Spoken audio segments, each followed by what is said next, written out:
peace, and welcome to The Culture right here on the Black Star Network. I'm your host, Farajii Muhammad. Folks, we got a great show for you this afternoon. First, let's talk about President Biden's war of words, calling President Putin a war criminal.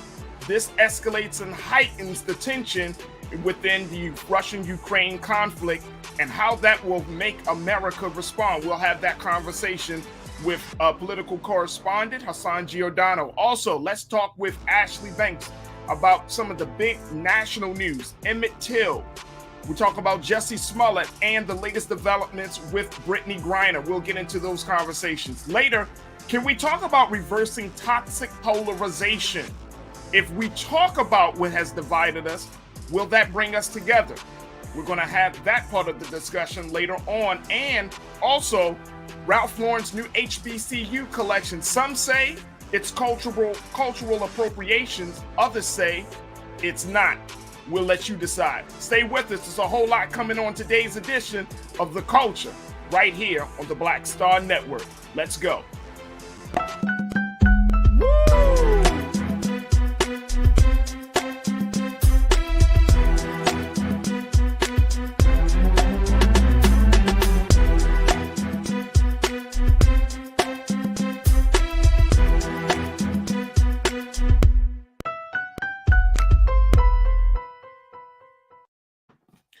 Folks, welcome to the show. Welcome to the show, man. Oh, man, we got a lot to get to, so let's jump right into it.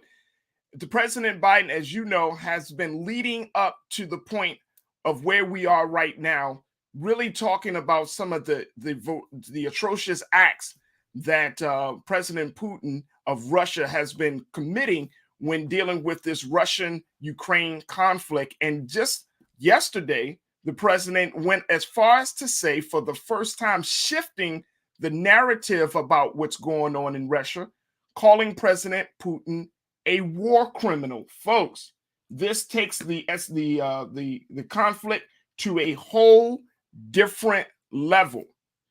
The president says, quote, "I think he is a war criminal." Now, if you have not been keeping up, there has been numerous civilians that have been killed as a result of the Russian bombing and shelling of major cities outside of the capital of Kyiv in Ukraine, and Mariupol, and in other places along the southern, in the western and eastern regions of the country. And so the president is saying enough is enough. We need to call it what it is, a war criminal. I want to bring in a political correspondent. He's the host of and the founder of DMV Daily, Hassan Giordano, to give us some insight about this war of words that President Putin has with that President Biden is having with President Putin. And now in a few moments, we'll be joined by Hassan. But let me just share this with you very quickly, folks. This right here might be the harshest condemnation that the president has had against Putin at this point. And he didn't, you know, the president stopped short of labeling atrocities being documented on the ground in Ukraine as war crimes, but he did make the label or say that Putin has committed these acts. Now we know that there has been another major bombing of a theater that was sheltering some folks in Ukraine that was trying to flee the capital city and in other parts of the city, and as a result of that, folks have been injured. There have been a number of casualties, a higher number of injured folks, and so many people are wondering, when is it going to stop? Now, yesterday we talked about the fact that the Ukrainian President Zelensky, has spoken to a number of countries, stating that he needed more assistance, that Ukraine needed more help with the military. He wanted President Biden to step up to be the leader of peace. And so all of this continues to add to the already existing conflict that's happening right there. Let's bring Mr. Politics in on this discussion, Hassan Giordano. Hassan, good to talk to you once again, big brother. How are you, sir? What's happening, Captain? Man, look, I know we're supposed to do it weekly. I didn't get a message till the day that I thought we weren't going to do it. Like, I had the studio at home all set up, ready to go. caught me off guard. So unfortunately, I got to do it from the car on the Hey, road. it's all right, brother. We all right. We're gonna make sure that communication is strong for next week. Yes, yeah. So, but look, I'm always happy to hear from you, dear brother.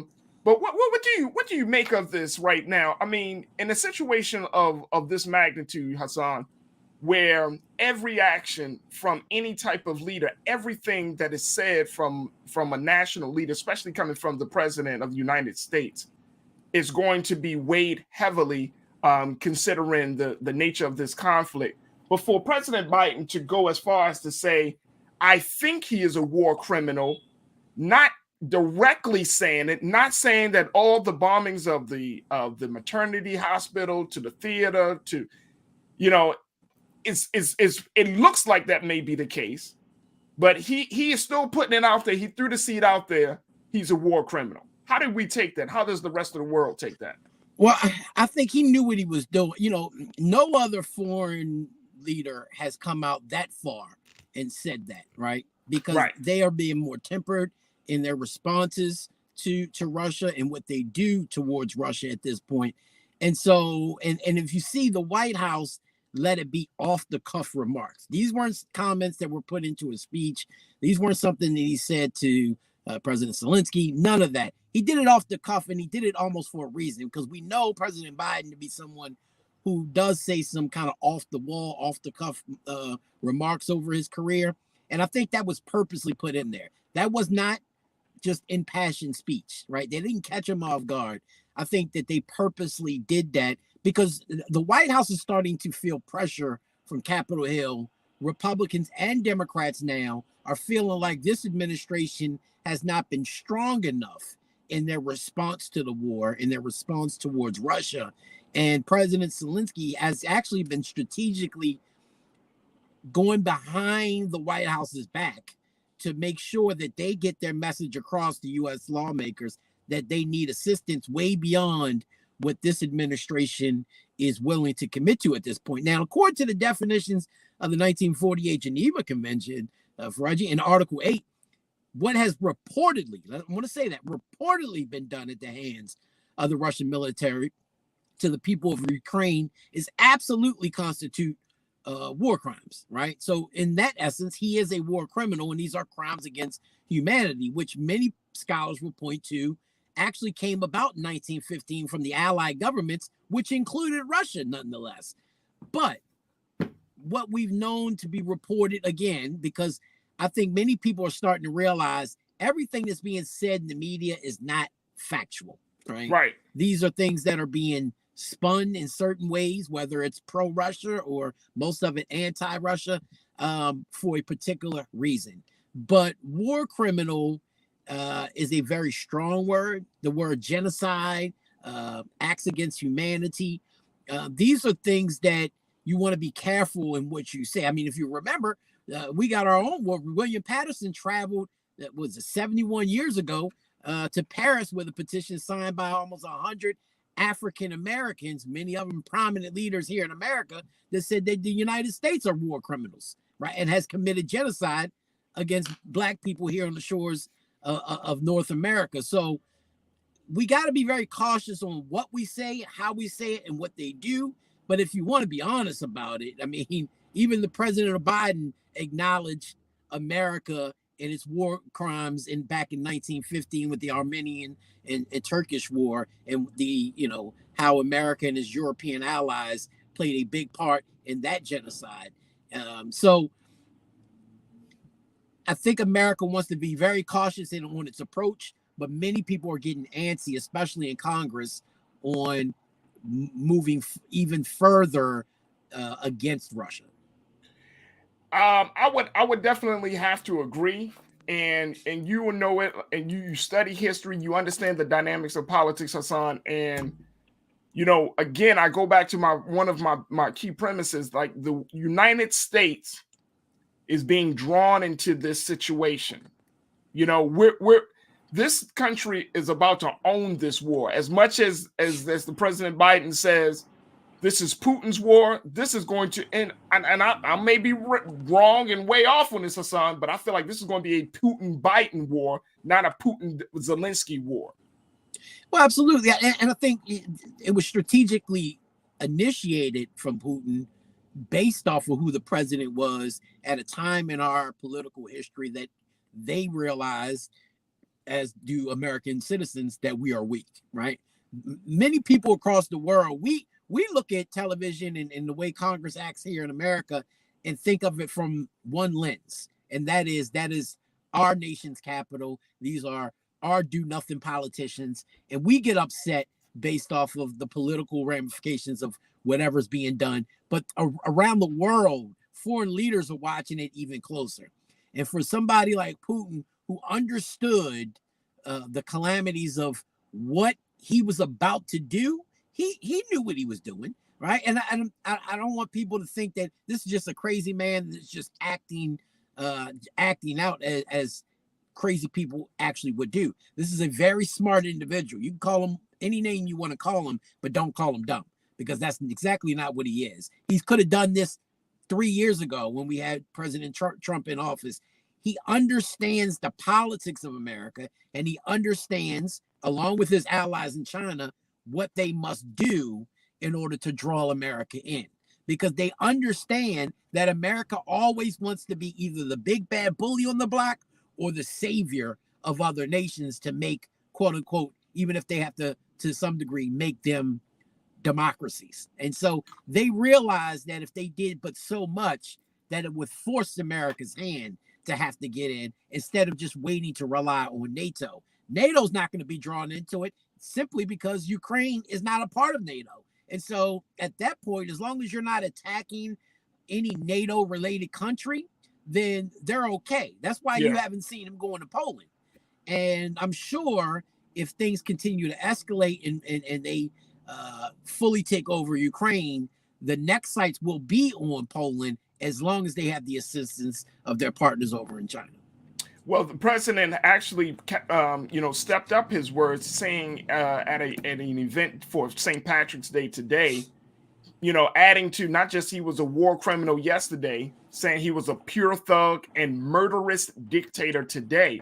And something that came to my mind as I was hearing this stuff being said, Hassan, was I remember during the Iraq War, the war of words that happened prior to the shock and awe campaign, the bombing campaign of Iraq.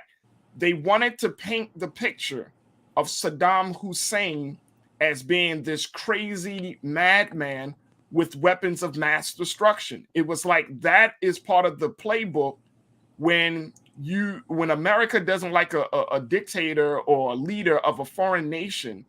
It's like that is the propaganda, and I don't know. Like, part of this we could say, and this is the sensitive part. The propaganda, and I'm using that word, and in its purest form, the biased narrative that's being told to us as the American people is now being painted. Like the context on how we're seeing Russia, the context of how we're seeing Ukraine is now being shaped by the United States government.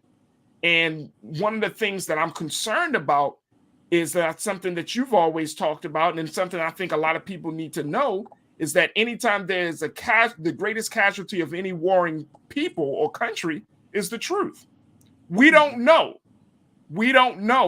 And I know people have a lot of different views about what's going on across the seas, but we don't know because we're exposed to certain media. So how do we navigate through all of that to try to get to the truth, to make sure that we don't become victims, quote unquote, of the rhetoric? Well, I think, at some point you're going to have to read between the lines. And the good thing about it, and I always say this and complain about it, the advent of the internet and especially social media has been the destruction of mankind, if you ask me, especially of African Americans. It's taken us back way beyond the civil rights movement. I mean, it's taken us backwards instead of progressing us forwards. Of course, technology does advance us in many aspects, but when you get too much information and you're reliant on that information at all times, sometimes that can be a deterrent. In this particular case, people can actually use that to their advantage. There's a lot of alternative news media outlets out there that are showing you what's really going on the ground, are giving you the true background of what's actually happening in this particular war and why it's happening. Let's not be fooled by that.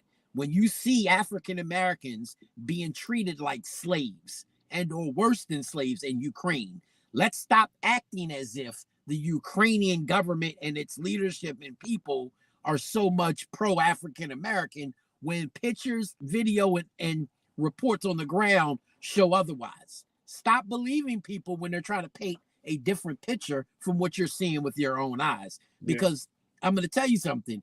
We are being sympathetic to Ukrainian people because the America that we know in the media that it controls continues to push this narrative of the big bad wolf Putin and why the Ukrainian people need so much help and support right now when our own people aren't getting that same support on trying to evacuate from the war zone known as Ukraine at this point. You did bring up a great point of what are these war words, because President Obama has been thought of Putin that way, but you've never heard him say that until now. So there's a reason behind that, and there's a motive behind that. You know, it could be the invasion of Russia is imminent, right? But the question then remains is, what do we as Americans get out of that? Of course, we know about the oil reserves there. Obviously, our gas prices has went up, but based off of some of that, even though their percentage of oil given to America is not that great. We've seen the same thing with the Saudis. There was no weapons of mass destruction. There's always an ulterior motive to America going to war. And what is that motive here? Because I'm going to tell you something. Even if they get rid of Putin, the Russian people will not allow America to come over and dictate who their leader will be. They'll ride with Putin way before they'll ever do something like that. They are not Saudi Arabia. They are not Iraq. They are not Afghanistan. Don't get it twisted. And so we have to be very cautious on allowing and supporting some kind of invasion in Russia unless we see a clear and definitive plan of action that actually benefits the American people and not the politics of American and European allies. Wow. Well, one of the things that President Biden spokesperson Jen Psaki said, she said there is a legal review process that the United States undergoes to make consideration of labeling something as a war crime. She said we need to go through the legal assessment and review in order to make a formal conclusion. If that is the case, I'm wondering why throw it out there in the first place until that consideration, that review is done. You know what I mean? Because again, it's going to influence the psyche. It's going to influence the narrative. Why even throw it out there? Unless America has something planned that the American people don't know is coming. Well, now again, it's politics at its finest, right? It's the way to change the narrative, right? President Biden has been getting slammed for not only the lack of resources that he's been giving to Ukraine from his own party, but also from the Republican Party. They've probably done some polling and realized that the majority of Americans are in favor of disciplining Putin and in favor of the Ukraine people. So now you're starting to see the narrative change, the dialogue change. Now you're starting to see a president get more emboldened as opposed to 2 weeks ago when it didn't appear that America was ready for America to do anything to help the Ukrainian people. So as soon as, and that's the problem, politicians usually act off polls and their re-election bids as opposed to what's right and what's wrong. Brother, let me tell you something. Polls will get you out of your office and polls will get you killed.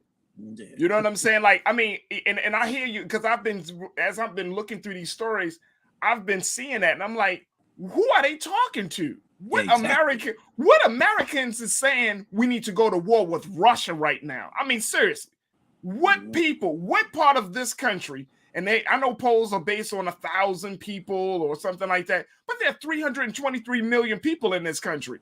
What massive, significant group of Americans are saying we need to go to war right now? Outside of what we see coming from Congress and the war hawks there, I'm talking about the citizens, the constituents. I haven't come across anybody, And I'm being very serious. I haven't come across anybody, Hassan, that says, you know what, this is a great time to start a war with another superpower. This is perfect. Who's saying that? The people, see, they know who they want to. I've always said this in the political, and I advise my clients. Polls are like buttholes. Everybody has them, can create them. They all stink, right? And polls are based off of the language that you use for the deterring outcome that you want, right? If I poll you and say how terrible Putin is and what he's done and these war crimes, and then lay the narrative, should America go to war and defend the Ukrainian people? Of course you're going to say yeah. Your inner gut is going to make you. But then if I turn around and give you the reason, the real reasons behind it, or talk about what's happening and give you a different perspective and different questioning and background on it, and then ask you that same question, then you're less likely to say, nah, never mind. I don't, it's really all about the communications of it, right? How you want that poll to kind of turn out. And so in this particular instance, we know that most of these polls aren't being asked to individuals who look like you and I, or probably the majority of the individuals watching the program. And that's for a reason. It's designed that way. So that way, when they do go to war and when they do make these efforts, they can point to these fake polls and say, see, well, the American people says that they wanted it, that they didn't mind us going to war, because we're defending these people and their liberties and, right, that whole democratic talking point. And that is probably the reason why we continue to be one of the most hated nations in the world. There's a reason why China has so many African nations and other Islamic-based nations, including Russia and others, who would love for America to go over there and because they're just chomping at the bit to get back at America, because we butt our nose in everything that we really don't belong in. And at the end of the day, the American people end up suffering. Look at the gas prices. Look at the economy. We're so focused on Ukraine and Russia that we're not dealing with the real issues that are facing Americans each and every day right here at home. Let me tell you, first, you on point with that one, bro. You are on point. The Pew Research Center put it out there. Their survey found that 35% of Americans support the U.S. taking military action, even if it risks a nuclear conflict with Russia, while 62% were opposed to the idea. That just goes to show you, man, like, you don't have a consensus. And that's the big part about this, Hassan. There is no political will, political consensus from the American people that we need to butt in this situation. Like, okay, if you want to try to regulate this situation from the sidelines, if you want to try to facilitate some negotiation, if you try to work with NATO, work with the UN to make sure that people are all up on the same page. But the moment America feels like it needs to drop some bombs or have some troops going into Ukraine, going into Poland, getting ships ready to come into Russia, brother, I just don't feel like this is going to be a good idea. I just don't. And I know that the American people, I'm not talking about just black folks, white people, Latinos, Asian Americans, we don't want a war. Nobody wants a war when gas prices go high. Nobody wants a war when people are already trying to figure out the food situation. Nobody wants a war when the economy is in inflation. Who wants a war? And I know Biden has been is a veteran lawmaker. He understands the dynamics of all of these crisis pieces. So I'm a little bit shocked that he wanted to kick this thing up after 3 weeks, when there have been long-standing conflicts in other parts of the world that the United States is still gaining and benefiting from. But don't be surprised, because one thing that always bodes well in politics is wars typically allow for the sitting president and the sitting party to remain in control, right? Because American people typically during wartime don't want to change commanders in chief and don't want to change the political leadership in the midst of a war, just based off the fact that they already know they're in the midst of it. They don't want to change and have the possibility of having to alter that plan and what's going on. So, and Democrats and Republicans both know this. And look, we got midterms coming up, right? It's not a presidential election, but we got a midterms coming up. Democrats know that they have not done jack since Biden has been president. They couldn't pass almost anything other than infrastructure. And that was only because the Republicans helped them in the Senate. And so they really don't have anything to run on come November. And so an escalating war that keeps people's attention off of the U.S. economy, off of things that matter to Americans, onto something like that actually benefits Democrats at the polls, or so the political thinking would be. Wow. And I'm sure that's what their pollsters and their strategists are telling them. My God. Hassan, thank you so much, brother, for checking in. Folks, we got to take a quick pause. When we come back, let's talk about some of the other national conversations that are happening. Let's talk about Jussie Smollett, the latest with that. Let's talk about the latest development with the Brittany Griner situation. And let's give you some update about how the family of Emmett Till is asking for the Department of Justice to reopen his case. Again, we'll be checking in with journalist and correspondent Ashley Banks with these stories. So stay with us. A lot to get to in the second 30 of The Culture right here on the Black Star Network.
Don't you think it's time to get wealthy?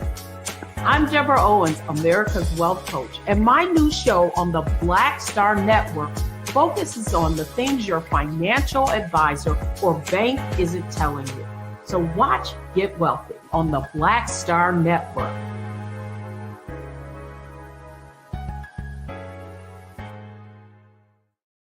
Pull up a chair, take your seat.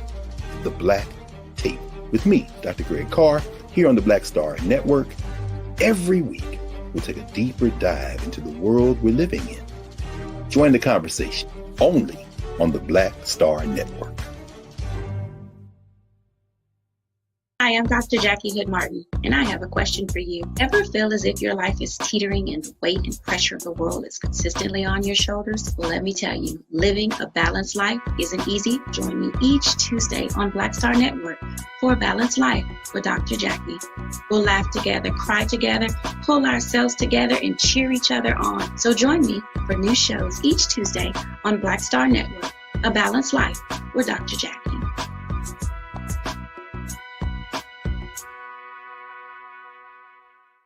Folks, Black Star Network is here. Oh, no punches! I'm real revolutionary right now. Support this man, Black Media. He makes sure that our stories are told. Thank you for being the voice of Black America, Roland. Stay black. I love y'all. All momentum we have now, we have to keep this going. The video looks phenomenal. See, there's a difference between Black Star Network and Black-owned media and something like CNN. You can't be Black-owned media and be scared. It's time to be smart. Bring your eyeballs home. You dig?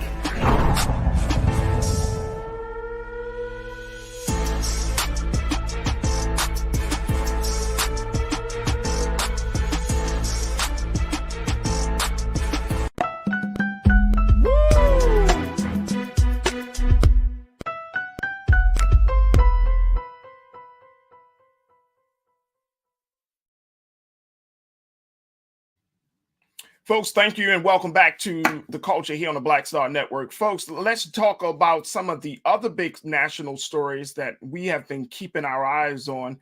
And I want to bring in journalist Ashley Banks to have this conversation because there are a number of stories, Ashley, that you have been watching and keeping us posted on. First, you wrote a piece for Essence.com, Essence Magazine's online publication, talking about the issue of how the relatives of Emmett Till want Carolyn Bryant Dunham prosecuted for false claim. Basically, they want her.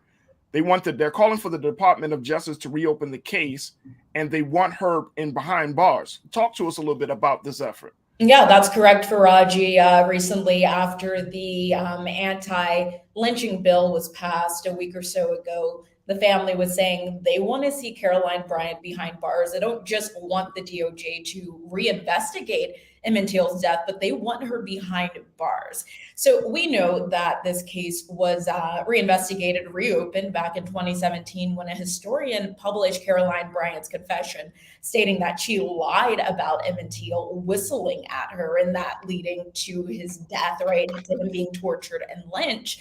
But the DOJ says when they investigated this confession, they went to the historian and said, where's your proof that Caroline Bryant actually confessed? And he couldn't provide proof. And so the DOJ then went to Caroline Bryant and said, hey, did you make this confession? To which she responded, she did not. And her family members are saying that at no point in time has Caroline Bryant recanted her confession. So the DOJ, I would say right now, it is unlikely that they will reopen this case. This case was closed December 2021. And it's unlikely that they're going to charge Caroline Bryant because without any proof that she made this confession, there's nothing that they can do essentially. She's 88 years old right now, Ashley. 88 years old.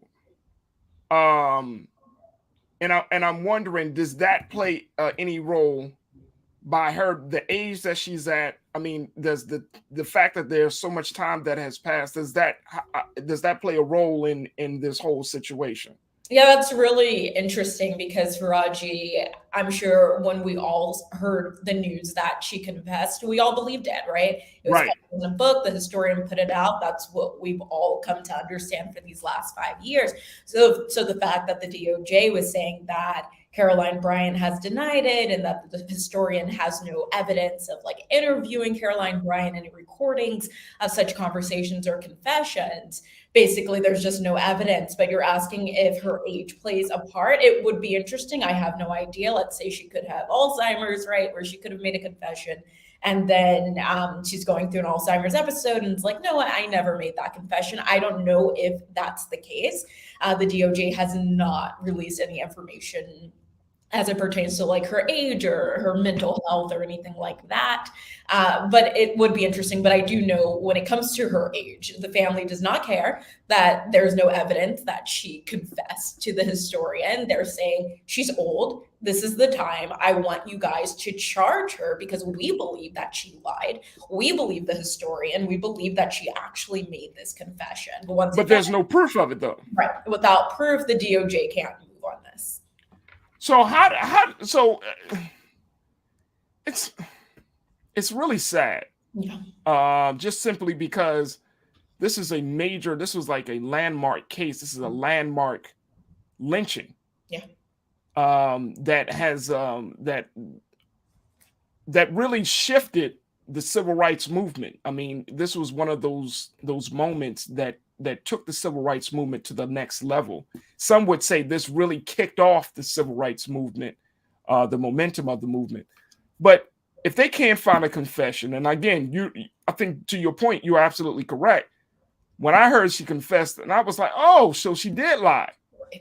But then if there's no evidence that she lied, then, and the historian, I mean, that's like, are we kind of just like a dog trying to catch his own tail? I just feel so bad for the Till family that this has yet to be fully resolved. Yeah, I agree. They've never seen justice. I mean, yes, there is this anti-lynching bill that's in Emmett Till's name, but that's not really doing much, right, for the Till family. Yeah, that's great. That lynching is now a federal hate crime. I mean, it should have been a federal crime forever ago, right? And it's like with the Till family, they're like, we need more.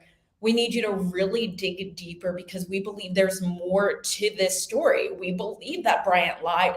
And even if Bryant didn't lie, obviously Till being killed in the way that he did for whistling at this woman is not right at all. So no, they haven't seen justice. And obviously they are grasping at straws and doing whatever they can to get justice for a 14-year-old that should not have been killed and murdered in the way in which he was. I mean, look at the picture of Emmett Till, a handsome young black man, young black boy, rather. Yeah, 14. 14 years old. And folks, if you don't teach your children about the history of Emmett Till, like they have to know that history. They have to know that history because that's that same history you and I know, Ashley, is what we're seeing with people would call the Karens of today, you know, and it's mind-blowing that over 60 plus years later, that a white woman can make up a lie that can either cause a black man to become incarcerated or dead. Mm-hmm. And we've seen history of that. I mean, there are countless stories of Black men going to college and having consensual relationships with white women or white girls as they're right on college campuses. And then they get caught and these white girls are basically screaming rape when none of that has happened. And then we see things happen to these Black men, unfortunately, where they're kicked off of their sports teams or end up incarcerated or just expelled from school and never getting that degree. Or in the case, like I mentioned last week about the Central Park woman, right? The white woman who called the cops on the bird watcher. And she was saying that he was hurting her and he wasn't doing absolutely anything to her, but the cops could have showed up, been on the white woman's side, and could have done crazy things to that man. They could have killed that Black man. Absolutely. And so, yeah, we see this time and time again. And unfortunately, I know we're going to talk about Jussie later, but that's why people were bringing up the case where, you know, Jussie lied about what took place with this hoax. But many people are saying he wasn't putting anyone else in danger but himself. But then we have the Karens of the world who are literally putting Black and brown men, their lives in danger. And these people don't end up in jail. And so when it comes to Emmett Till, even if he were whistling at this white woman, it's just unfortunate that he died in the way that he did. He was murdered in the way that he was, and the Till family wants justice. They want to see justice served in this case. It's going to be, and you know, at another point, and we don't have time to talk about it today because I want to make sure that we have the right voices for this part of the conversation around the anti-lynching bill, which is something that I think is timely, but at the same time is highly fascinating that we, after mandate, the United States government really haven't mandated a bill to stop the exercise of lynching Black men and Black boys and Black girls. And I mean, for 2022 to happen, we finally have this anti-lynching bill is mind blowing. But we got to talk about that in another point. We'll certainly bring that up. But speaking of Jussie Smollett, yesterday, the former Empire actor was released from prison because based on his defense that he needed to get out as they are striving to get an appeal on his case. I'm not sure how this works out. So in this regard, like, okay, I understand that you're trying to get an appeal on a case, but I've never heard that you can get an appeal on a case and you can be let out of prison while waiting on this appeal. This is you said it last time, Ashley.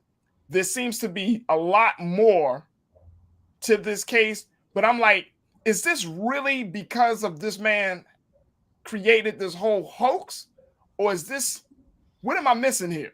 Right. I mean, a lot of people are baffled. I know I was when I saw the breaking news that he was being released from prison after only serving 6 days of the 150-day sentence. And so for the past, I would say, few days, his defense team has basically been trying to appeal this case. They've been sending reports basically to the judge saying we need Jussie to be released because we need to protect his mental and physical health. They're saying because of COVID-19, his physical health is in danger. And then due to, just being in prison as someone who's never been there before, someone privileged like him, someone who's a celebrity, who's on television, who's never been in prison, this could really wreak havoc on his mentality. And so he needs to be released, especially since he is a nonviolent offender here. And so the judge basically agreed and said, since he doesn't pose a threat to society, let's release him while you work on your appeal. To many people, this is shocking because once you're sentenced, and usually when you're working on your appeal, your legal team's working on your appeal and you're still in prison. And so what we're seeing here could be a part of privilege. Once again, he is a celebrity, right? And he has a good legal team that he can afford. And this is why we see him released here. And once again, because he's not, he doesn't pose a threat to society, I believe it's okay to have him released back into the public, but he's still on probation. So there's not much that he can do here. But if he were to violate his probation in any capacity, obviously he's going back to prison. But we do have two outcomes that could come out of this, Farajii. And so once, the appellate judge decides what he or she wants to do here, we could see a case where this conviction is overturned, where the appellate judge would say that Jussie's due process rights were violated, simply because we saw Kim Fox, the prosecutor in the case earlier, she dropped all the charges against him, right? Just fined him the $10,000, dropped all the charges. Then we had a special prosecutor who picked up the case again, and sentenced him as he did last week. And so the appellate judge could simply say his due process rights were violated, so we're overturning this conviction. Or the judge could say that this second trial was simply a fair trial and Jussie needs to be sentenced and continue serving those 150 days in jail. So it's going to be interesting to see. It's interesting also because his lawyer, and I want to make sure it's Ninye Uchi. He said, quote, "There's no room for politics in our court system, regardless of what you think about this case. The real question is, should Black men be walked into jail for a class 4 felony? That's a disgrace." He said the judge spent a great deal of time, speaking of Cook County Judge James Lynn, he said he spent a great deal of time berating and chastising my client. I've never seen that before.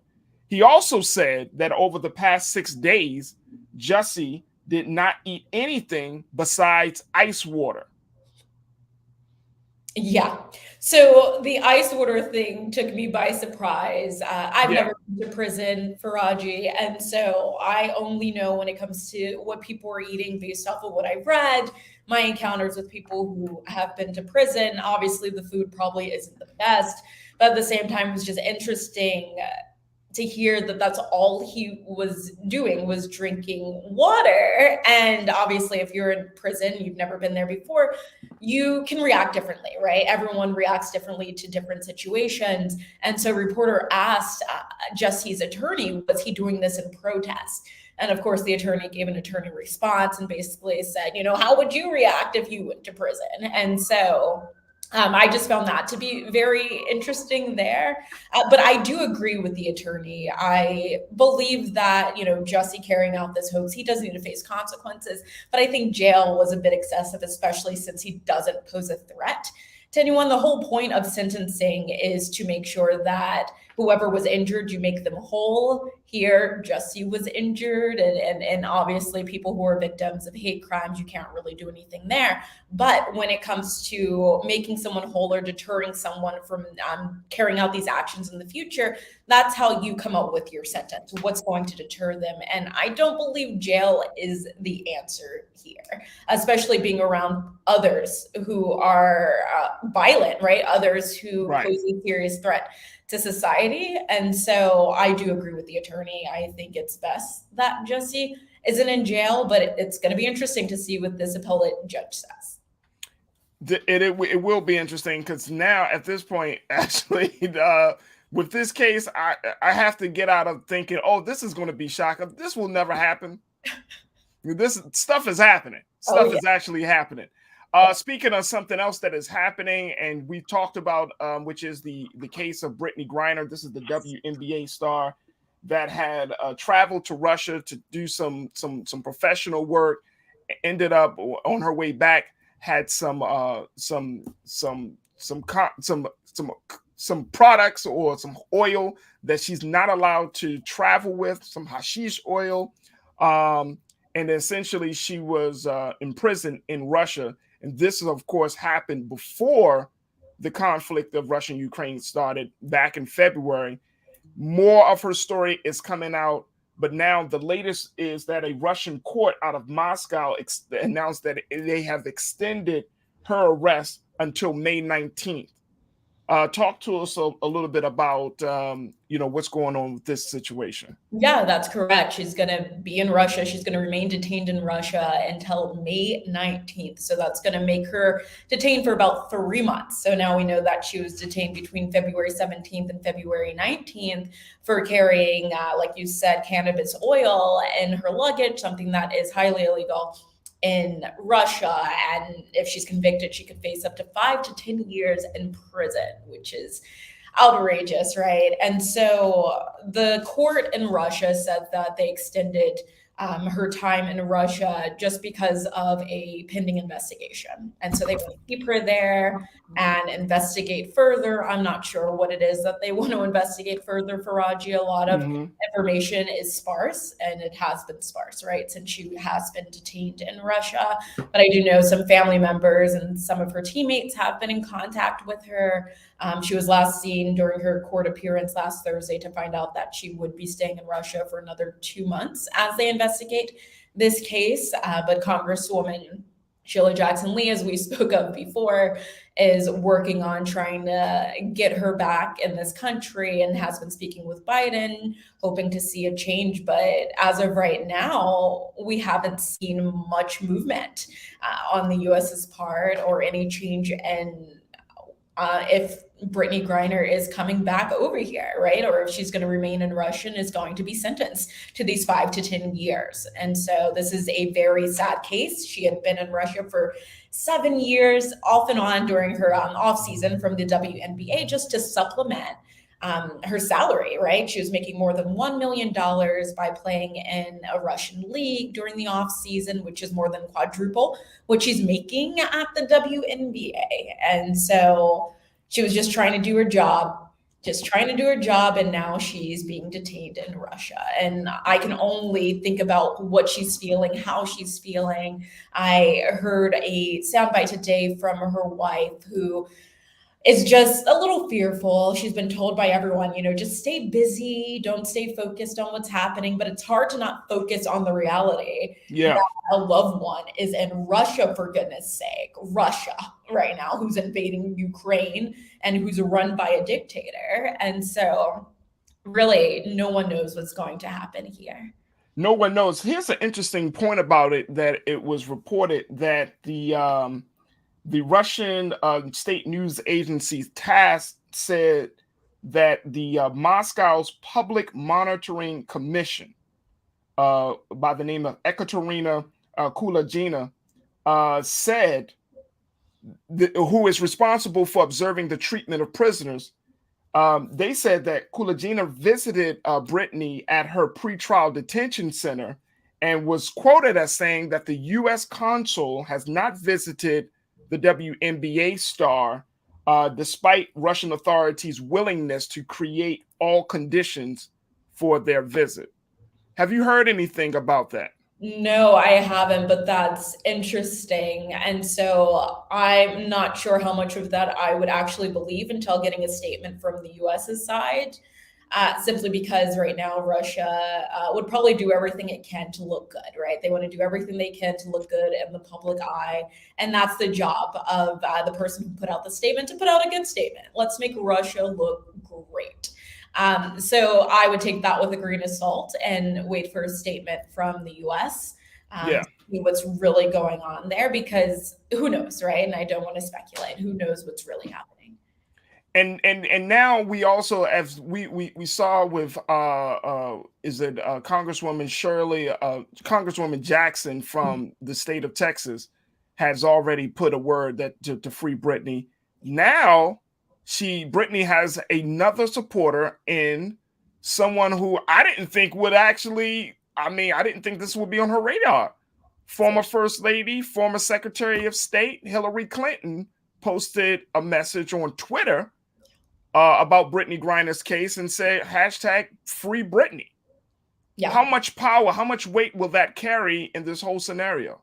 Oh, it could carry a lot, being the positions that she's held in the past, the connections that she has. I would think she's probably on a higher level, right, than Sheila Jackson Lee at this point. She has different connections, but also she's white, right? And so being a white American, it means a lot to speak up when it comes to this, because we see a lot of the Black community rallying behind Brittany Griner, trying to get her back. But a lot of people in the Black community don't have the power to get her back. And so it's important that we have people in different sections in this country helping, right, that movement to get Brittany back. And so I believe that Hillary Clinton, she has connections, right, that Sheila Jackson Lee doesn't have. And so, and international connections at that. So it's going to be interesting to see if she can actually pull on those connections and find a way to get that woman back in this country. But like you, Farajii, I was really shocked when I saw that tweet. Hillary Clinton was the last person I would think. The last person. Yeah. I'm gonna be honest with you. She was the last person. I mean, I'm happy that she put it out there, because to your point, she has a large network. She has a great reach. She has those connections. She has those contacts and relationships. But I just never thought that she would say, hey, free Brittany. Right. You know what I mean? And that's all. And you know what?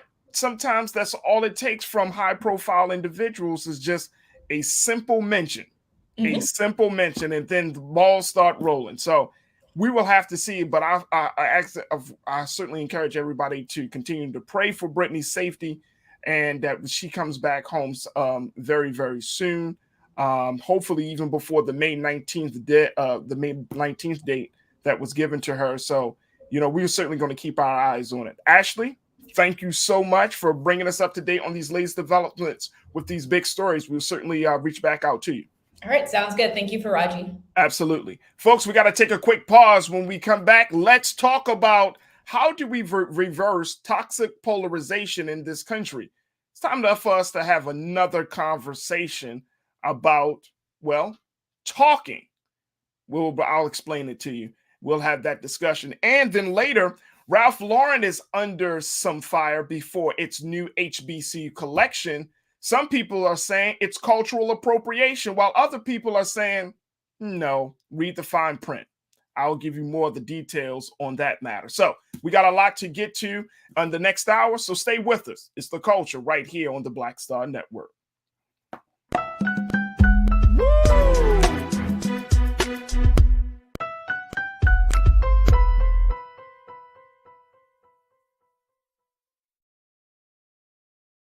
Don't you think it's time to get wealthy?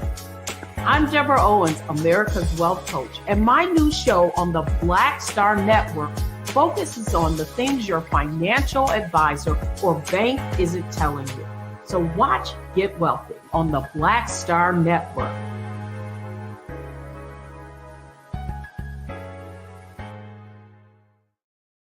Hi, I'm Dr. Jackie Hood Martin, and I have a question for you. Ever feel as if your life is teetering and the weight and pressure of the world is consistently on your shoulders? Well, let me tell you, living a balanced life isn't easy. Join me each Tuesday on Black Star Network for A Balanced Life with Dr. Jackie.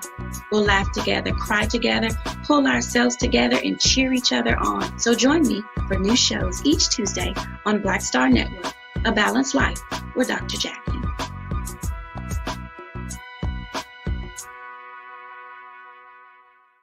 Pull up a chair, take your seat.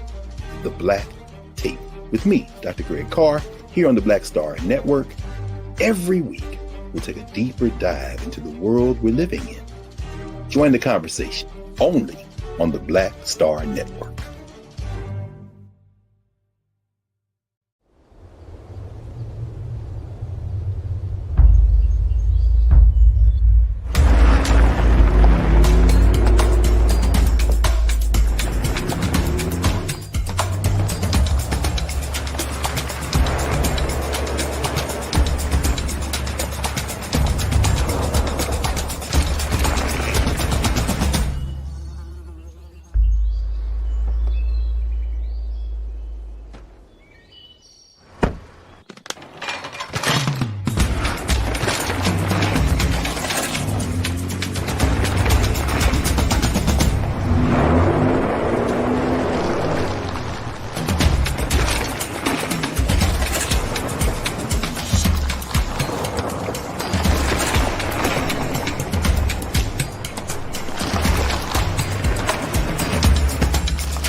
Folks, welcome to the second hour of today's fantastic show right here on the Culture on the Black Star Network. Let's talk a little bit about something that I think that we cannot forget, something that I think that is so important, that you're talking about essentially the future of this country if we do not address the big elephant in the room, which is the division that is currently present in the United States of America. Folks, there have been a number of surveys done. There have been a number of studies done that show that America is more divided now than she has ever been.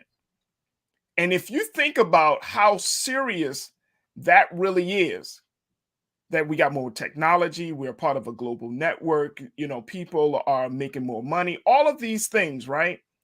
How is it that this country is still divided more now than it has ever been? Considering, if you think about the history of this country and all of the big crises that have had that this country has had to face, all of the big movements, social movements that this country have undergone, we're more divided now than ever before. There was a op-ed that ran in the USA Today by a gentleman by the name of Pierce Godwin. And Pierce puts up the idea that he said, America is in danger of falling apart. We need to act now before it's too late.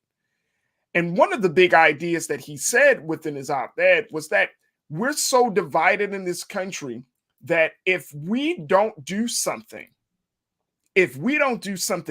right now, if we don't change the course of the conversation, if we don't become intentional in bridging the gap that divides us, whether it's political gaps, economic gaps, educational, social gaps, then we're going to find that this country will no longer be. And I think that he has a point, which is why I wanted to have this conversation with my culture crew.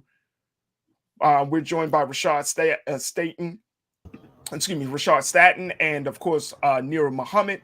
Rashad serves as an educator. He is also an activist, and Nira is an educator as well. And she's host of Queen Talks with Nira Muhammad. That podcast can be heard on all streaming platforms. But Rashad and Nira, again, thank you so much for being a part of the conversation today. Good to see you. Hey, peace and blessings. Always a pleasure. Nira, what's up, sis? How you? Farajii, always good for the culture. Always trying to be, big brother, trying to be. All right, let's jump into this right here. Because I think Mr. Godwin is on to something which I think we need to delve deep into. In his piece, he was saying that he said that experts who witnessed sectarian violence break out in countries around the world are sounding the alarm in the United States, begging us to grasp what our once exceptional nation could soon become. This danger isn't lost on the American people. Check this out. He said more than 80% of those responding to an action button poll recently published across media networks for their Listen First coalition said that they want a less divided America. Let me just throw this this stat up here. Check this out. Here's what we got. According to the USA Today and Hidden Common Ground survey, 79% of Americans who believe creating more opportunities for people to talk with those who have different values and views would be effective in reducing divisiveness. Look at that, folks. 79%. When assured that they would be listened to respectfully, more than 4 times as many Americans, 61%, are interested in talking across differences. 79%, Rashad and Nira, believe that the number one priority that this country needs to really address, and I will call it the intangible, because we could talk about economy, we could certainly talk about education, we could talk about law and crime and all of those things. Those are the more like tangible stuff. But the big cultural intangible is the fact that this country is divided. And it looks like a lot of people don't mind staying divided. Rashad, what's your take on it, sir? Oh, you're muted. You on mute? We got you on mute. Yeah, this poll itself doesn't surprise me much. From my level of understanding, I see it as a good starting point to show that we as American citizens are willing to have these type of courageous conversations. The reality is the systemic and the governmental structures and all of the implications that come with it creates a system that doesn't allow us to see each other's humanity. And that forces us to be subjugated into this divisive mentality when in the world, I think our systems hasn't caught up with the progressiveness of society itself. So we see one thing where the people willing to have these conversations, but we need to have agencies, programmings, thought leaders, elected officials, and influencers that are willing to change how systems operate that doesn't allow us to share space with each other. I agree. Nira, what's your take on this? No, Rashad literally said exactly what I was thinking. I'm like, okay, the conversation is a good starting point for sure. It's definitely a great starting point. But are there going to be systems in place that change the actual culture? Talking about it is not enough. I think it's great. But how many times have we had conversations with people that you felt like went in one ear and right out the other? What is going to be put in place to actually shift the culture itself? And it's not going to be, to having a conversation is not enough. Like Rashad mentioned, unless there are systems in place that will actually create and garner change, we're going to keep hitting roadblocks. We can talk until we're blue in the face, but unless there are some real systemic changes in America, there's going to be a further divide, because I think we as a people, and I would say Black and brown communities, disenfranchised, I'm not even going to say just Black and brown, I'm going to say disenfranchised communities, we are tired. We are very, very, very tired. And there are just certain conversations that we're like, we have people at the top who they don't even understand. They can't even literally understand where we're operating from. If we listen to some of the things even the Republican Party says when they're talking about, for instance, when we were getting the stimulus checks, how many people in the Republican Party were like, you don't need these stimulus checks, but a lot of them are the top 1%, the top 5%, the top 10%. So they're not operating from a space of not having money in the bank account, not having money invested in Pfizer, invested in Moderna, and all these other companies. So we're operating from such different vantage points that I think that there are certain people that need to have these conversations. I'm sorry to say, but it's like, okay, do the people on Baltimore Street need to have a conversation with the people on Pennsylvania Avenue? No. We need to have real conversations that are actually going to garner change. Not just, let's just talk about our feelings. No, after this conversation, what comes next? And you know what? I wholeheartedly agree with that. But I do believe that we're at a point right now, Nira and Rashad, where we can't even get two people with differing views in the same space, let alone trying to change systems and policy, right? Like people literally do not want to talk to people who think differently from them. Like everybody wants to be in their echo chamber. Everybody wants to be, everybody wants to have their ideas validated. No one wants to have their ideas challenged. I personally feel like we're living in a time when everybody is programmed to think and act exactly the same. It's funny because I was just listening to like a student like getting in trouble from her mom, and she made a joke where she was like, you know, you want that iPhone 11, you about to get an Android. And I'm like, even something as small as this divide between an Android user and an iPhone user, it's kind of funny to me. But it's like, on one hand, we say we want to be different, but on the other hand, you're made fun of for being different. It's like we all have to like the same things. We all have to. I mean, I'm a Galaxy user, and I stay with the latest Galaxy. This is not an old cheap phone. But you will be amazed how many people make fun of me for having a Samsung. I tried iPhone. I don't like iPhone. I'm so sorry if I'm not a follower. But this is the system that we live in. We live in a time where you're made fun of for being different. You have to, they want you to be, everyone is programmed to be exactly the same. We have to think the same. We have to do the same things. And when you do think outside that box, a lot of people are afraid of being canceled. And Rashad, if that's the case, right, and people have to, and I'm like this, and something that Nira is talking about, Rashad, that is like very, very like low on the priority scale about phones. That's stuff that children would do. I'm talking about grown ass adults, right? Grown ass adults ready to go to war with you over an idea, over a perspective, over a viewpoint, like. You know, even with, you know, calling you out your name, talking bad about your family, wishing death upon you, just simply because you don't agree with them. And I'm saying that if you look on social media, right, we have been in, and look, I personally, after a while, I've stopped getting to some of these conversations. You know, Nira will tell you, she gets into them and she gets ready to rock and roll. No, but, but I'm at a point where, if I can't have a conversation that's rooted in either facts, hell, it could be my own opinion. It's just my opinion. That's how I see the world. Why are you ready to go to war with me over the world?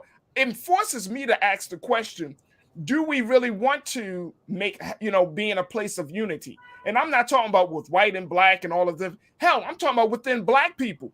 Do black people want to be united? Do we want to be at a point where we're saying, we can let's agree to disagree, but there's another consensus. There's a bigger goal at the. I don't see us at that point right now, Rashad.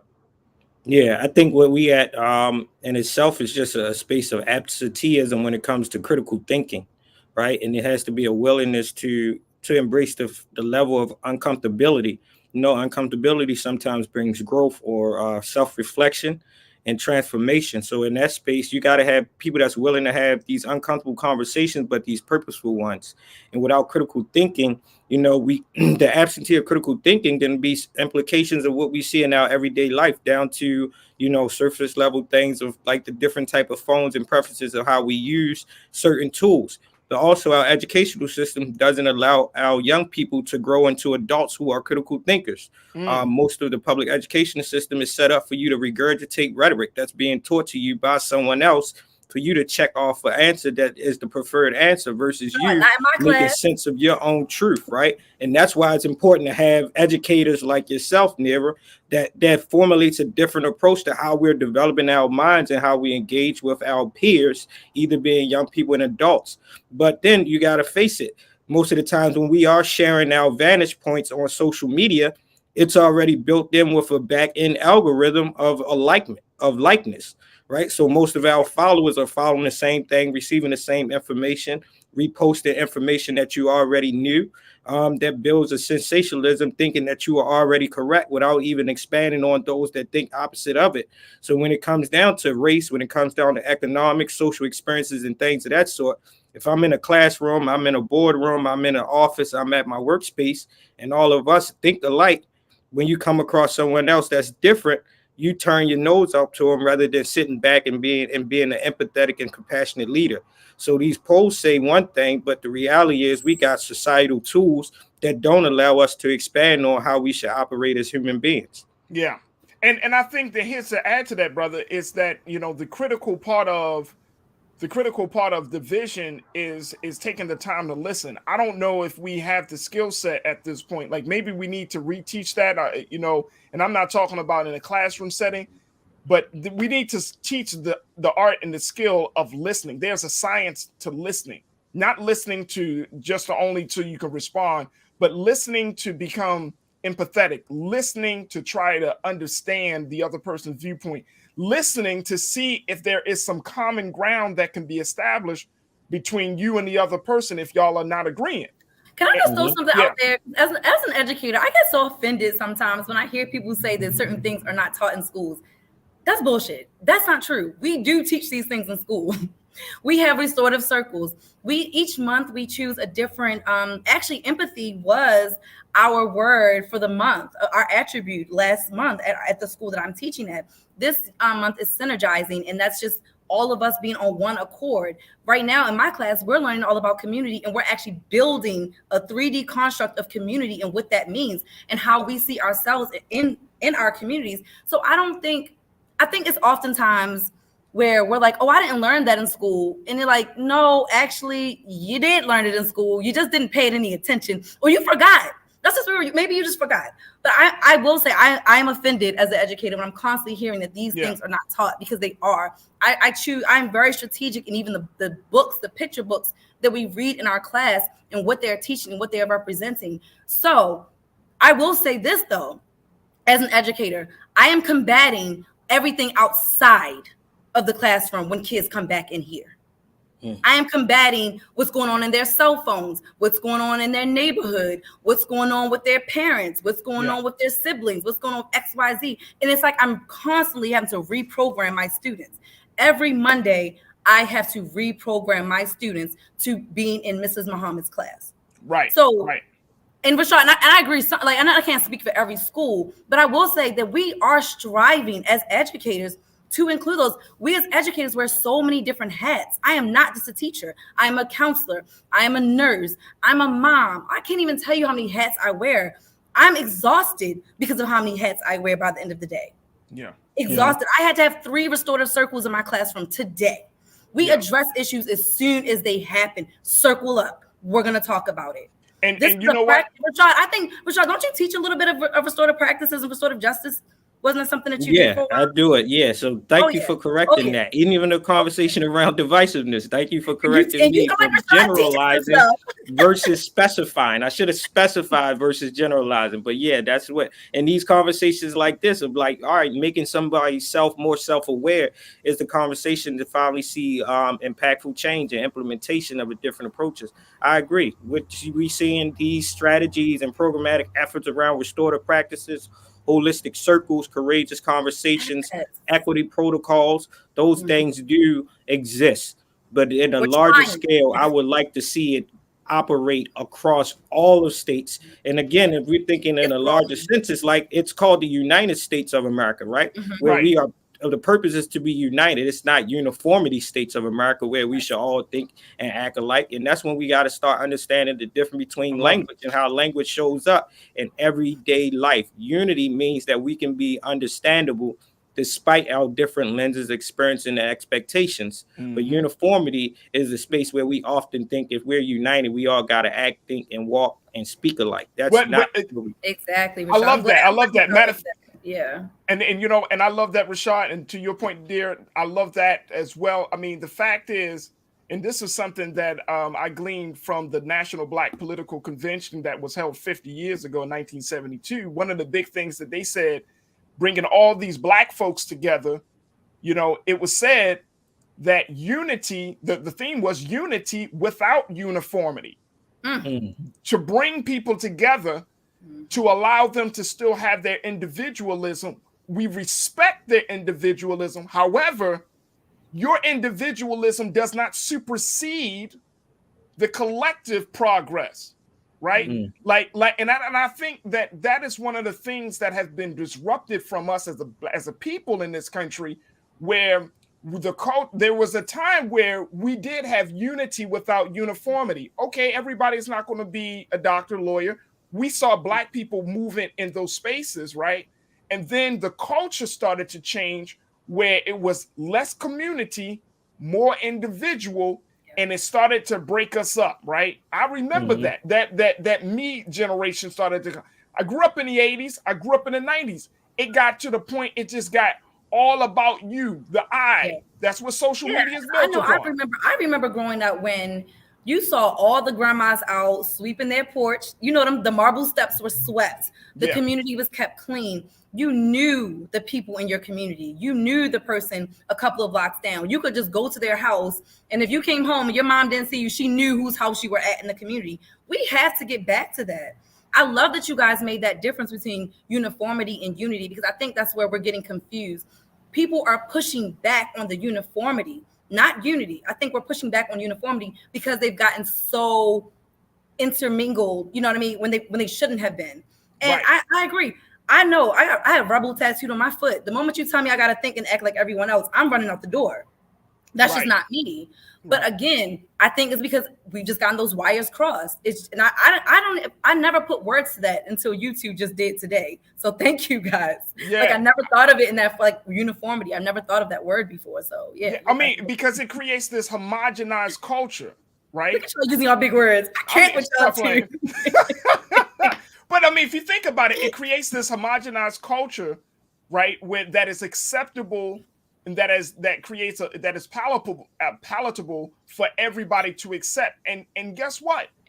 That doesn't have to be the case. Like we can still show ourselves, our individuality, our cultural backgrounds, all of those things. But I mean, who's going to say? And just think about this.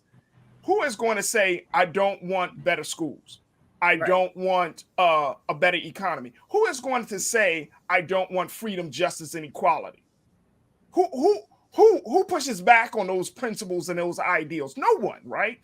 So yes, that's where we start. But I think that one of the big things that we're seeing in this country right now, folks, is the fact that we have leadership. And this is the sad part. And this is where I think that we have the greatest opportunity. Leadership has created a culture where it's all about the individual. That's leadership. And that's the corruption within the leadership space, right? Where they have created that. So if leadership has created a culture where they're trying to tell us it's all about the individual, that corporations is better than community. If leadership has placed an emphasis on nationalism versus being a part of a global community, right? If leadership has done that, it's only right that the people, the citizens, the constituents stand up and say enough is enough, because it is those ideas, those isms that has destroyed us, that is dividing us. Yeah. And that's the pushback I want us to start to look at, because people act like, and Rashad and Neil, y'all both know, back in the day, we look to government for everything. But what if your government is becoming your enemy? What if your government is the source of your division? Has the government become our enemy, or has the government as Black people always been our enemy? Well, the government as Black people has always been our enemy, but now the government is becoming the enemy of not just Black folks. I don't think. I think it's all people. I think that the corruption that we're seeing in government has gone beyond just racial lines and ethnic lines. But yeah, which calls my question. Go ahead, Rashad. What caused my question is that these data points that you lifted up, right, and from this the poll itself, is these numbers that is inclusive of all folks, or is these data polls that was collected by Black folk, right? Well, these are probably all folks, most likely. Right. So with that being said, I'm thinking it's like now we as people have to change our environments and the spaces that we often show up in so that we can share space with other people that don't look like us, that think otherwise, right? Like if anyone knows me, I enjoy going to cigar lounges because now I'm sitting across somebody that doesn't look like me, coming from a different cultural background, may have been a traveler, right? And they are a transplant to the city or the space that I frequent. And we have conversations around politics, sports, business, and things of that sort, and it sharpens your mind. Now you go into another space and you can already start to build up your level of understanding to other people that often would see you and think that you don't know otherwise of what to speak to, right? And it just gives a space of more, intellectual understanding or understanding of people and personnel, right? So I think a lot of times the divisiveness comes in us being subjugated to only frequent spaces that we're comfortable in. I like to go in spaces where I feel as though I'm gonna take ownership and my black body belongs there, even if you ain't used to seeing one of us sitting there. And I dare you to ask me. And let me just say, and I agree with you, brother, but it's not just about race. Right. You know what I'm saying? It's really not about, because that's easy. I think that's an easy place. That's an easy place for us to kind of work from. I'm talking about attitudes. I'm talking about mindsets that you can go, that the three of us may go into some spaces with other black people and feel rejected. Oh, for sure. You know what I'm saying? Like we can go into other places and still not feel like we belong there, right? And I mean, you see black folks congregating, you see black folks talking, but you're like, I just don't feel the vibe. I just don't feel the energy right now of this situation. And I'm saying isn't that okay though? Isn't that okay? Is it not okay to be like, you know what? I'm not feeling the vibes of this. I might be more of an artsy. Me and Rashad kind of have some similarities in our personalities. So maybe Rashad and I might not be comfortable in certain spaces in the hood. I'm not saying we don't go in the hood because we do, but I'm just saying like we're artsy people. But see, no, that's fine. No, I'm not saying that part. I'm just saying there are certain spaces where I may not feel comfortable. Does that mean I'm gonna be rude or disrespectful? No, absolutely not. But I'm also not gonna put myself in a space where I'm not comfortable myself. No, that makes total sense, right? That doesn't mean I am like anti whatever they have going on. I'm just like, I hope y'all having a good time. Okay, I see you. I'm gonna go on over here and read my little book. Like that's just me. That's okay. Right. But see, that's an individual, and I'm saying that's an individual experience, which is fine if you individual. But I'm saying that for us collectively, as a people, as a nation within a nation, that we are going to have to create a safe space for us to be disagreeable. We're going to have to create a safe space for us to not be on the same page, because at the root of it should be like, look, you're an artist, you're a writer, that's not me. However, you still create, right? Yeah. So we use the term creative because why? We want to create use language that embraces all versus keeping us divided like an art. Oh, you're a writer. Oh, I'm a musician. Or I'm an actor. No, you're a creator. And so, I mean, I think that's the part. I think you got to be more specific, though, Farajii, when you have this conversation about divisiveness, because divisive in what areas? I think it's so broad that it's kind of like we get a little lost in what exactly are we talking about when we talking about this divisiveness. Are we talking about economics? Are we talking about the way that the community should be run? Are we talking about the way that the government should be run? Are we talking about the way that education should be run? Because I think that this is just too broad. Like what we need to like focus in a little bit more. Well, because in some ways we are divisive, but then in other ways we are coming together as a people. We are becoming more accepting of other communities, the LGBTQIA community. We're becoming way more accepting of that community. We are becoming more accepting, I think, in America than what we were 20 years ago. 20 years ago, two men couldn't even get married, but they can now. And it's a beautiful thing that we are shifting some of those cultural changes that we used to have before. So again, I think we have to be a little bit more specific when we're talking about this decisiveness, because I do think that people are starting to come together. We saw with George Floyd. George Floyd sparked global protests, that we've never seen that. So we do see people are coming together. So I think we just have to be a little bit more specific about what we're not coming together about or on. Here's what I want to say then and I think that's an excellent point, dear. Here's what I would say, that there is power in constructive conversation. Okay, I like meaning that, like, just as much as you might have those restorative circles in your classroom, you know what I mean, you kind of key in on, you know, what was the violation and all of those things. It's the same thing I think that we can start having in the communities. Constructive conversation, right? Having you know what I'm saying, like having a space, and it might be a group, it might be an organization, it might be a group of citizens that are saying, you know what, we're going to have these hard conversations in a certain way.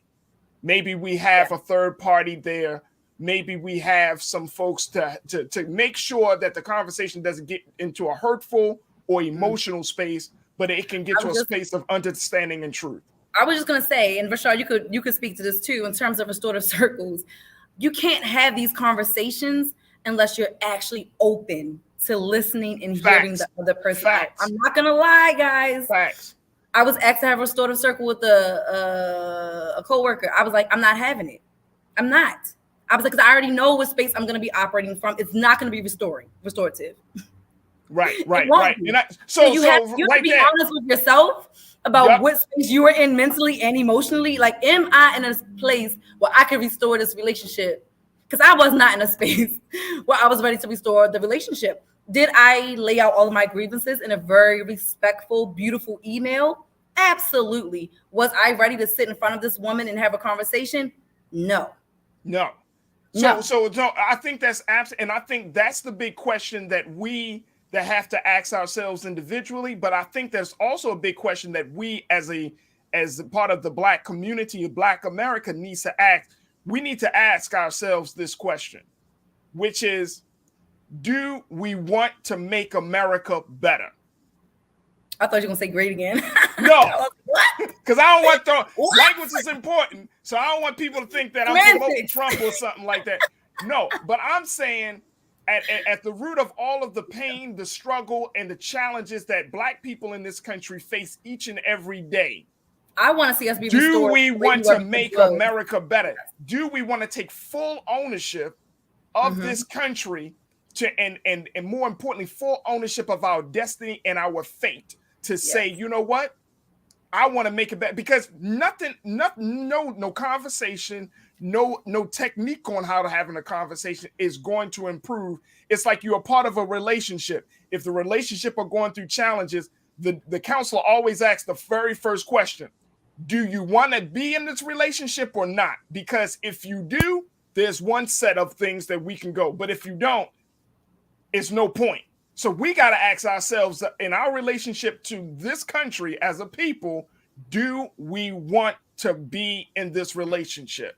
And I think, Rashad, that's the overarching question that we have to ask. I think that's the big thing. You got 30 seconds, bro. No, I think you nailed it on the head. The idea of, like, are you ready? Do you have the capacity? Are you willing to listen? Are you willing to be understanding and reflective? And then at that point, are you willing to act? And after that is then, all right, once you have these thoughts put on paper that is being resolute in some type of way, how are we going to make sure that it moves up the ladder, that we can have systemic change and space for us to see change happen in our lifetime? Because other than that, we'll continuously have the same repetitive conversations over and over that just becomes, a dulled voice, and you don't see nothing manifest itself. But I think you nailed it on point. And I think the critical point of being specific to the umbrella of divisiveness is the first part to go, right? You can't just sit in general and speak of divisiveness, and then we got 20 different topics that we can possibly pick up, because now we're divisive on the different lenses that we want to approach around the solution. That's it. Oh, look, I gotta take a quick quick break. Excuse me. When we come back, more from our culture crew: Rashad Staten, Nira Muhammad, and a whole lot more. We're going to switch gears. Big conversation there, but let's switch gears a little bit. Let's talk about Ralph Lauren's HBC collection. How some people say it's cultural appropriation, while other people say you're wrong. Let's have the conversation. Stay with us. It's The Culture here on the Black Star Network.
am Dr. Jackie Hood Martin, and I have a question for you. Ever feel as if your life is teetering and the weight and pressure of the world is consistently on your shoulders? Well, let me tell you, living a balanced life isn't easy. Join me each Tuesday on Black Star Network for A Balanced Life with Dr. Jackie.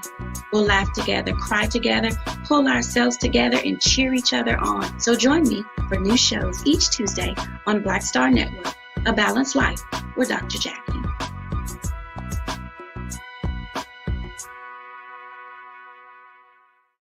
Pull up a chair, take your seat.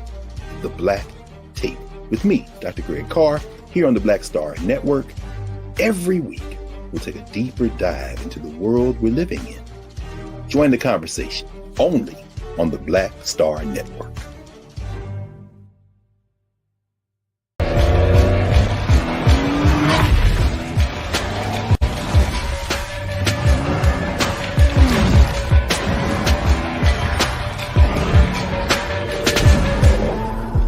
Folks, Black Star Network is here. Hold no punches. I'm real revolutionary right now. Support this man, Black Media. He makes sure that our stories are told. Thank you for being the voice of Black America, Roland. Stay black. I love y'all. All momentum we have now, we have to keep this going. The video looks phenomenal. See, there's a difference between Black Star Network and Black-owned media and something like CNN. You can't be Black-owned media and be scared. It's time to be smart. Bring your eyeballs home. You dig?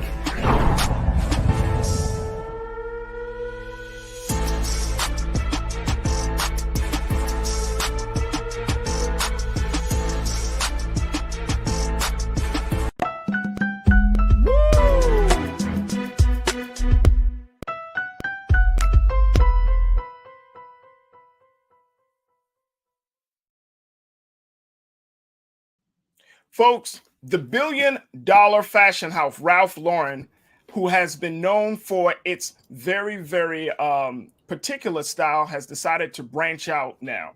I want to just show you these pictures because I think a picture is worth 1,000 words here in this situation with their new HBCU collection. Now, take a look at this, folks. This is Ralph Lauren. Look at these pictures. Look at the styles of this. This is beautiful right here. Nira, I know, dear, this is right up your alley. This is right. I love this fashion. I see you. I see you. This is from Ralph Lauren. Look at this. It's so amazing. These are the fits, right? These are the fits of Ralph Lauren. Now, Ralph Lauren. Order because I need some. Now, here's the situation with Ralph Lauren. Ralph Lauren has decided to put their resources and to put their brand behind this new line to celebrate HBCUs. The thing is that some people say it's cultural appropriation.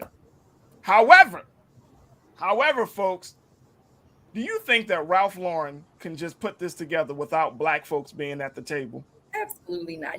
Morehouse and Spelman definitely teamed up with them because this is like an ode to Morehouse and Spelman. They definitely teamed up with them to create this line, to design this. This is Black designers getting a seat at the table. We've always wanted to get these seats at these types of tables. So for us to finally be getting them, when I see Black designers getting to sell their merch in Target, these things make me happy, especially as a Black designer and artist myself. Why should we not be able to get into big commercialized spaces? Why not? I think it's beautiful. Yeah. Why is it not beautiful that we're finally being recognized for what we bring to fashion? Because we bring a lot. I'm tired of us always having to look to other cultures and other big fashion houses in order to promote Black excellence. Yes, I do want to see more Black, of course, designer or companies being promoted. But if Black designers are on this project and they design it and these fabrics, I am all for it. It's beautiful. It's absolutely beautiful. So it's not a cultural appropriation if Black folks. There was some white people wearing the outfits, yeah. Well, and the other thing is because some people, Rashad, will say, you know what? Why do we give our skills and our talents to a white company like Ralph Lauren? They're making money off of it. Yes, we're putting out our ideas, but some people still have a problem with it. Well, one, I'll say this. We're going to just stake the claim now. It's cool to invest in Blackness. right? Yes. It is cool to invest in Blackness. It renders revenue and a return on investment that even these top 10% that is controlling the market has learned this, right? But what we're seeing now is some respectability towards the investment in Blackness. We're seeing it from some parts of the NFL to the NBA. We're seeing it in other places. Just visually seeing this, it's very symbolic and representative of the Boule, right? These times when our great D9 and Greek letter organizations was there, when they was little photography was in existence or used to scale out what our imagery looks like, that this shows some honor of the representation and the legacy of Black folks, right? And then the second that I want to build off is this level of like divisiveness. At one point, then we yell to the fences saying, hey, we belong at these tables. We belong to be these designers, these creative partners. And then when we finally get it, we're still questionable of the intent. But we should not be questionable of the intent until we follow the dollars. If Ralph Lauren and others are saying that they are using Black designers to honor HBCUs, and we can follow the dollars to go back into capital projects, investments in helping to change policy and legislation, that our HBCUs across the country are still dealing with de jure segregational policies in comparison to TWIs and PWIs, and we can see that they are helping with them, then I am all in favor of it. One, and the second, and my third point to it is this: it looks good. One, it looks good, and this is a marketing strategy that we don't see H&M putting a young Black boy on there and saying monkey. Or Gucci having the red lip. And Rashad, when Black people get a little bit of money, Rashad, you know the first thing that they want to do is go buy Gucci, Louis Vuitton, Balenciaga. Black people equate Black excellence to white designers. We know they do. I get pissed off by it, to be honest. I know for me, I've been trying to like invest in like Brandon Blackwood, Black owned designers. They are luxury. I'm sick of, as soon as Black people think we're doing something, we're validated through these white designers. So for people to be behind our cultural appropriation, that's a little weird to me, because I feel like Black people are so big on, oh my God, I gotta have Gucci sandals, I gotta have a Louis Vuitton belt, I gotta have a Gucci belt. But now all of a sudden, when a white designer, well, not white designer, but a white company uses Black designers to create a line that honors Black excellence in our history, now it's a problem? Make it make sense. Yeah. Well, let me just share with you what so many people are saying. Janelle checked in and she said, we just have to make sure the profits get back to support the culture and community that inspired Ralph Lauren. Now, hold up. Hold up. Who does I want you to put exactly who designed this, because I bet you there were Black designers behind this project. No, Black designers were behind this. Okay, that's what I thought. Okay, so let's so they got Black paid. Designers, Black designers designed this. This is their Black work. Designers designed this. They get paid for this, so we're gonna shit on Black designers. No, and that's what I'm saying. I'm like, asking questions. No. I don't think we need to make Black designers feel bad. Matter of fact, as a matter of fact, I think that's the purpose of being a Black designer, right? Like, the Black designer is going to work for a company that is going to value their creativity. And if it's that company happens to be Ralph Lauren, like if our children or Rashad, your children, you say, hey, I want to be a designer, you're not going to be like, you may say, hey, open up your own design house, open up your own fashion house. Or you could just say, okay, be a designer. And then if your child come back and say, Dad, I work for Ralph Lauren, I work for Gucci, I work for something like that, son, then put yourself in every design. Yeah, I agree. I think it's a great start. You see what I'm saying? Like, you're going to have to still work within their parameters, but you can still be creative to show that you know your Blackness is not going to be diminished as a result of you working at Gucci, Ralph Lauren, or whoever other fashion. A lot of Black dollars are going to these major houses. That's why I'm like, you guys want to yell out cultural appropriation, but yet as soon as you get a little money, you got to go to the Gucci store or Louis Vuitton. Please stop. I don't want to hear it. I think everyone is making these valid points in it. I think this is a great start for a luxury brand such as Ralph Lauren. and showing a different direction of the organization. I think it's a great starting point. And like we said, if we follow the dollars and we can see an investment going into Black communities, Black collegiate institutions, then who is us to question it when it's being designed by Black folks in good likeness? Right. Let this me ask is y'all a a good question. representational point, and it doesn't take out the competitiveness. It doesn't say that we can't invest into Black-owned luxury brands that are up and coming and is emerging and have found a way to be sustainable.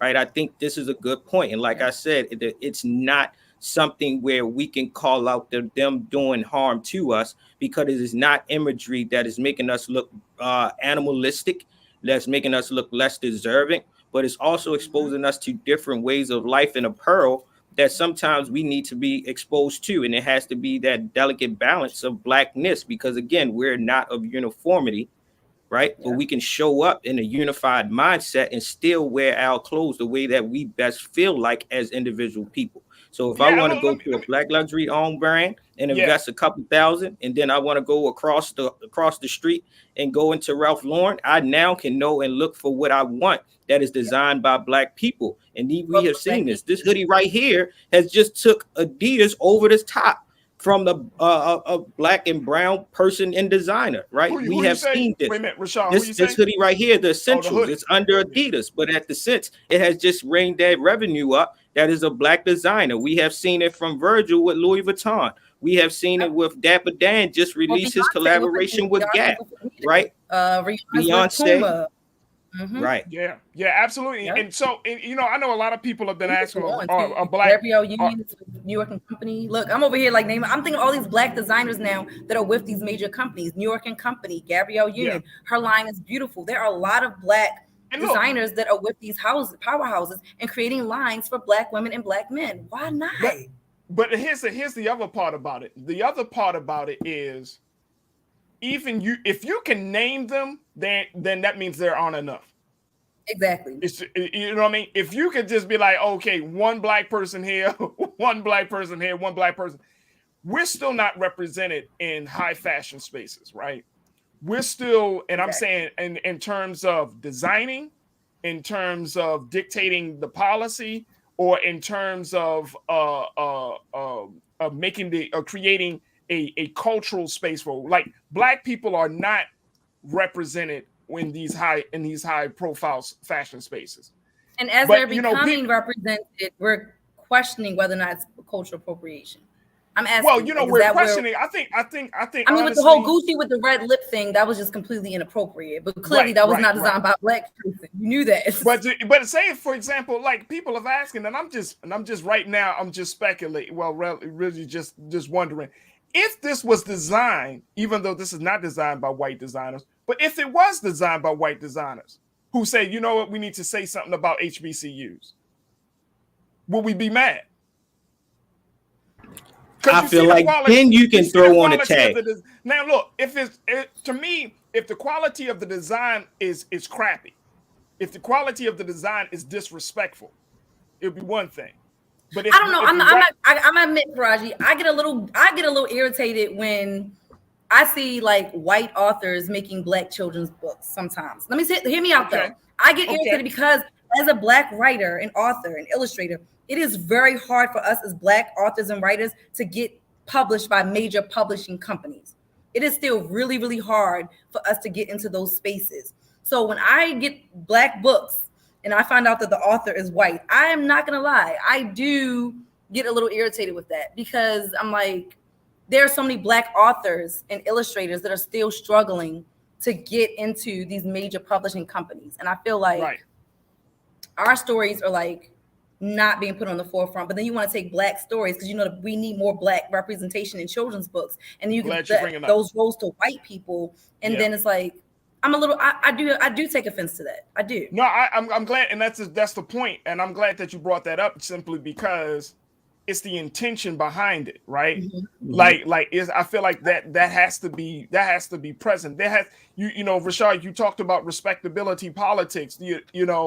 Look, we know that we're in a different space when it comes to race relations in this country, especially when it comes to cultural race relations. And so, we do have to be very mindful.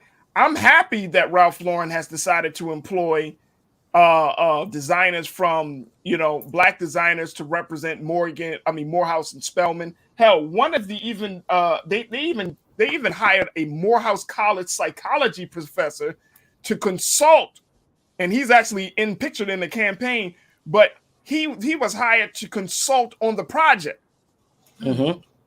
Now that's intentionality, right? So that's intentionality. Before we even get to the marketing and the profitable aspects of this business venture, they took intentional steps to make sure that it's culturally sensitive, it's culturally relatable, and it's respectable to the Black community, which is one thing that I can honor and acknowledge, right? That's something there, because we have seen it in other facets, either through publications, through fashion, through music, when others have actually used token representation of Blackness that actually did us more harm and got more profit off of it. And we didn't see anything go into the betterment of our community, our representation, and our ideologies of how we want to move as people. So with that, I like that idea. And if they start with those two institutions and they scale it out to 10 more, and then they scale it out to all the 100 plus college and institutions that educate Black folks, then I think it's a great start. It's a great start. Our school's a national treasure, Rashad. We need to see some Morgan, some MSU stuff. Yeah, because I was about to say I will dye that Morehouse M into a Morgan orange real quick, and I will wear that to homecoming. That's a Ralph Lauren jump. Be like, yo, I got this. I was so pumped when our school became a national treasure, though. I was like, we are a national treasure, baby. Like, what? That's why. Look, Morgan, I got to take a quick pause. When we come back, Trends Post and doing the most. Stay with us. It's the Culture on Black Star.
All right, folks. The first topic, Netflix knows that you're sharing your password, Rashad and Nira. Network, they know. They already know it. And soon you're going to have to start paying for the privilege. According to a report and announcement by Netflix, they're putting in 2 measures to try to curb that culture, that tendency. One is called what they call extra member. People, and with extra member, people who subscribe to Netflix standard and premium plans can pay to add an account for up to 2 people they don't live with. That's for people like Rashad. So, but you can have like 5 accounts though. So why? Because they know you're sharing passwords. But that's the point. If I had 5 profiles, duh.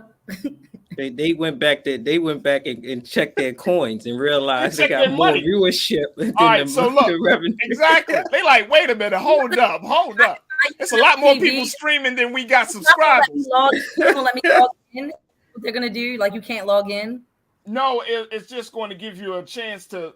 They're gonna introduce this soon, but they're saying they haven't done this worldwide. They only are going to they're going to do this in some other parts of the world, Chile, Costa Rica, and Peru. So they're doing like a test run, but they're letting Americans know. Oh, so it's just not an American problem. Not yet. This is a global issue This is a global issue, bro. This is a global This is a global epidemic. This is a global issue. All right, so that's one of them. They got this thing called extra. Wait. Why does Nira look like? Share. Like if I got Disney Plus and you got Netflix, we gonna share. All right, so that's one of them. And then the other thing they have is what they call profile transfer, which is an option that let subscribers of any tier transfer their profile information, namely their watch history, to a new account that they would pay for. What? Yep. So they change the membership and tier options based off of them trying to make sure that the account personnel is those that is actually viewing it. Man, it took them a while. It took them a while to catch on.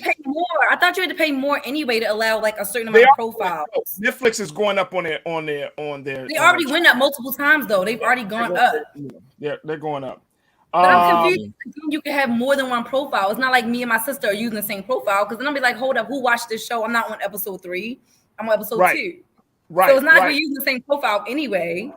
Well, look. All I'm gonna say, dear, is that you will need to cut off some people and stop giving away the passwords. No, Netflix is the one that I don't have. I have every other streaming service but Netflix. Listen, Mirror, you on live show. Stay innocent till proven guilty.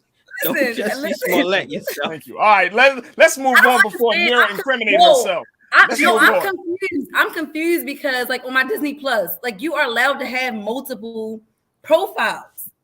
Yeah, so they saying that we gotta live in the same house. Yes. They said we gotta live in the same house. Yes. Yes. What you think it was for the hood? Of course not. Right. Like you got 16 people in your profile. They be looking at your house like. I only have the allotted amount. I only have the allotted amount that I'm allowed to have. The allotted amount, exactly. Netflix has currently 222 million subscribers. Mm. Oh yeah, we know that's a low number compared to how many people be. And all of their most popular movies are streamed. They probably like, wait a minute, hold up. Netflix don't even be having the good new movies for real. They be having the shows. They know dang about that. That's interesting. Let's try this. This is also trending right now. Mike Tyson. Everybody know who Mike Tyson is. He is actually gone into business to release a line of edible gummies. The gummies are shaped like ears, and they're called Mike Bites.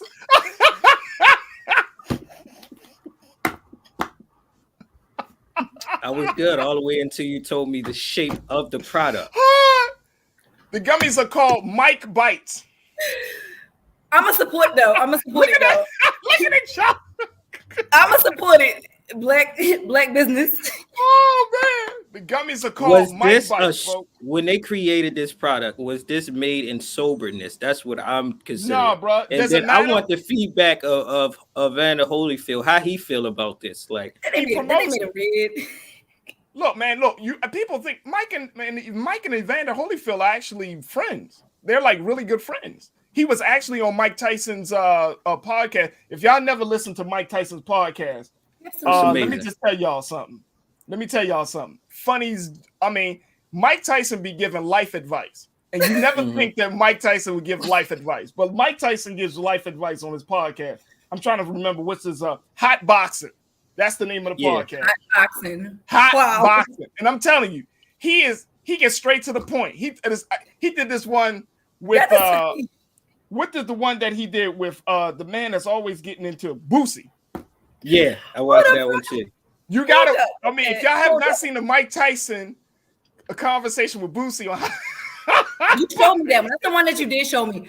But I'm tripping off the fact that he made edibles. And his podcast is called Hot Boxing because his podcast is called Hot Boxing. With the windows rolled up, Mike Bites, and do a little something. Mike, we on to you, bro.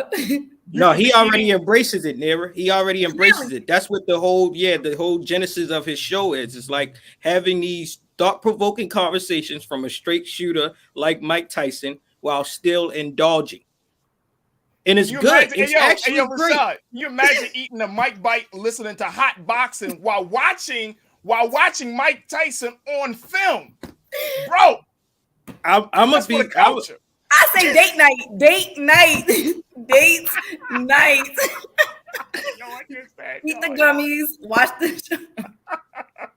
You gotta like that too, because you can't. Hey, Keenan, real quick, can you please show the picture of the Mike Bites for us, please, one more time, brother?